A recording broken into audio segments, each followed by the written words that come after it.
Hello friends, this is Harinder Vats. Our today's topic is adjective clause. देखिए adjective जो clause होता है उसको रिलेटिव क्लाउज भी बोलते हैं। रिलेटिव क्लाउज भी कहा जाता है। जो एडजेक्टिव जो क्लाउज है ये किसका पार्ट है? सुबॉर्डिनेट क्लाउज का पार्ट है। एडजेक्टिव क्लाउज या रिलेटिव क्लाउज होता क्या है? जब सेंटेंस में जो सुबॉर्डिनेट क्लाउज होता है वो किसी एडजेक्टिव की तरह, किसी विशेषण की तरह कार्य करता है तो वो क्या कहलाता है? एडजेक्टिव या रिलेटिव क्लाउज कहलाता है। देखिए एडजेक्टिव क्या होता है? एडजेक्टिव का मतलब होता है विशेषण, जो विशेषता बताता हो, जो क्वालिफाई करता हो। क्वालिफाई किसको करेगा? एडजेक्टिव नाउन और प्रोनाउन को। या तो नाउन की विशेषता बताता है या प्रोनाउन की विशेषता बताता है।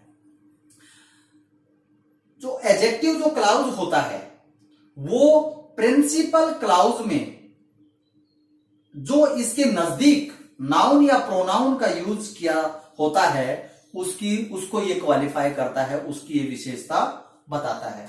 देखिए एडजेक्टिव क्लाउज को प्रिंसिपल क्लाउज से जोड़ने के लिए किसी भी कॉम्प्लेक्स सेंटेंस में एडजेक्टिव क्लाउज को प्रिंसिपल क्लाउज से जोड़ने के लिए कुछ कंजंक्शन का यूज किया जाता है। वो कौन कौन सी होती हैं? कुछ रिलेटिव प्रोनाउन होते हैं,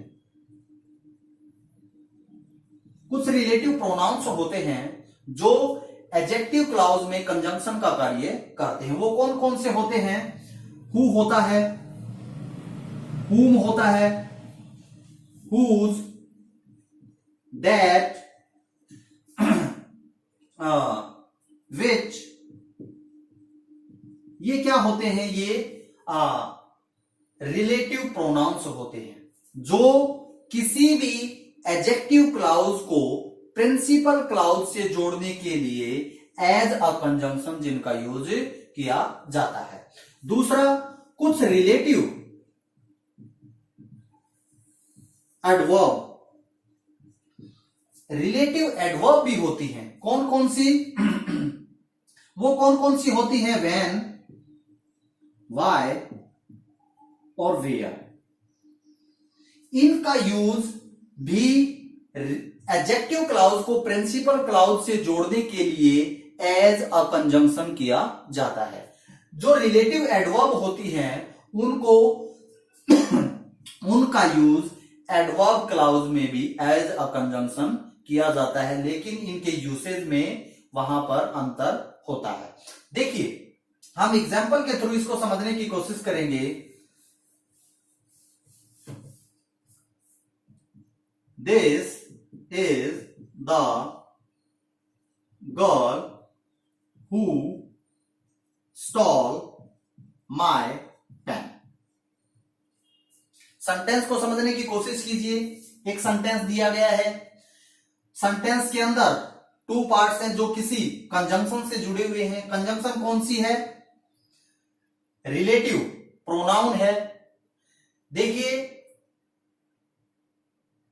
हमें किस तरीके से पता चलेगा कि सेंटेंस में जो ये पार्ट है सुबॉर्डिनेट क्लाउज है, सुबॉर्डिनेट क्लाउज का कौन सा पार्ट यहां पर यूज किया गया है? नाउन क्लाउज है या प्रोनाउन एडजेक्टिव क्लाउज है या एडवर्ब क्लाउज है? जब भी यहां पर एडजेक्टिव क्लाउज होता है तो उससे पहले कोई ना कोई क्या होता है? नाउन या प्रोनाउन होता है जिसको ये क्या करता है? क्वालिफाई करता है, जिसकी ये विशेषता बताता है। दिस इज द गर्ल, कि ये वो लड़की है, हु जिसने। देखिए नाउन क्लाउज में हु का मतलब कौन, कैसे स्टार्ट हो रहा था, लेकिन यहां पर हु मतलब जिसने, यानी इसका जो हिंदी में जो अर्थ है, उच्चारण है, वो क्या हो रहा है? वो जैसे स्टार्ट हो रहा है। That is the main difference between the words.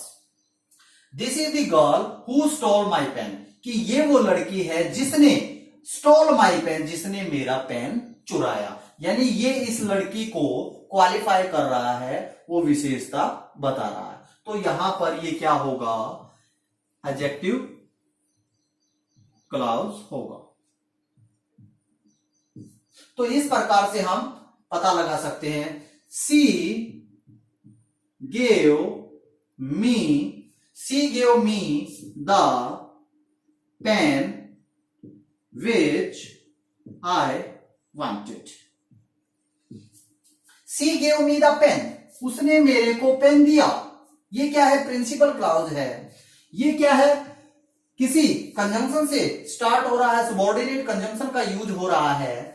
Which I wanted, जो कि मैं चाहता था, यानी इस पेन के बारे में ही बता रहा है, इस पेन को क्वालिफाई कर रहा है। यहां पर जो भी नाउन या प्रोनाउन यूज होगा उसको ये क्वालिफाई कर रहा है, जिससे हमारे को पता चलता है कि ये प्रिंसिपल क्लॉज है और ये क्या है, सबऑर्डिनेट क्लॉज का कौन सा पार्ट है, एडजेक्टिव क्लॉज का यहां पर यूज हो रहा है।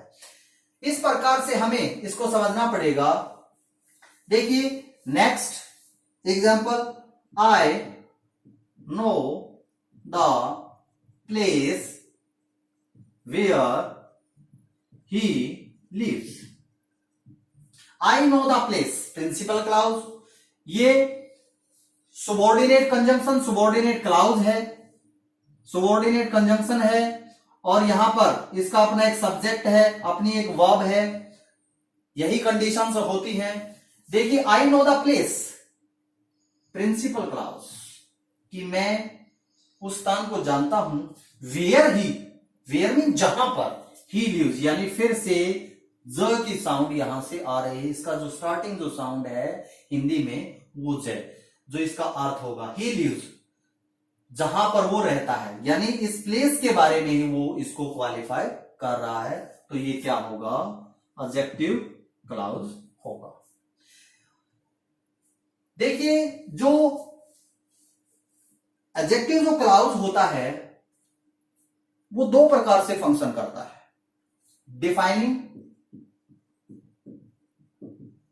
डिफाइनिंग क्लॉज और नॉन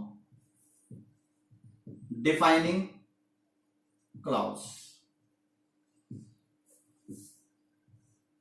डिफाइनिंग क्लॉज ऐसा क्लॉज जो डिफाइन कर रहा हो। नॉन डिफाइनिंग क्लॉज ऐसा एडजेक्टिव क्लॉज जो डिफाइन ना कर रहा हो। किसको, जो उस नाउन और प्रोनाउन को डिफाइन ना कर रहा हो। देखिए इसको एग्जांपल के थ्रू हम समझने की कोशिश करेंगे। आई know the man, I know the man whom I met yesterday। एक एग्जाम्पल ये है। यदि नॉन डिफाइनिंग का हम एग्जाम्पल लें, Suresh who is 50 years old is my friend।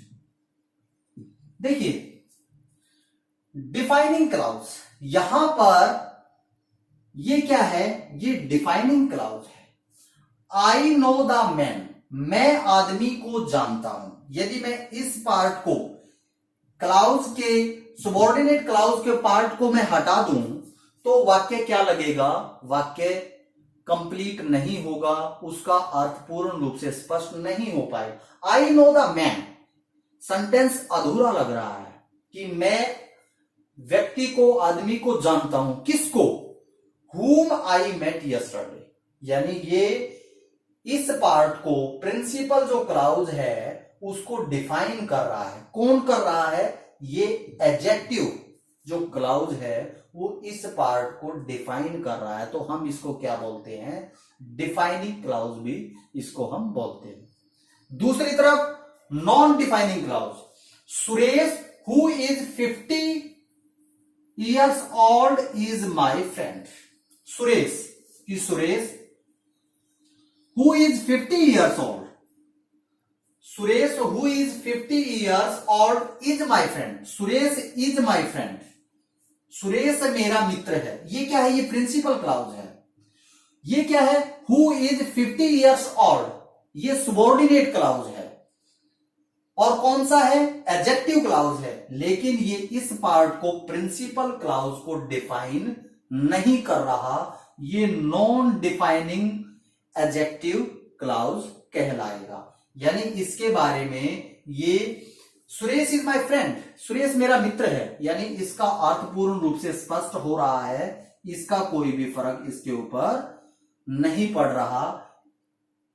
तो इस प्रकार से, और जो नॉन डिफाइनिंग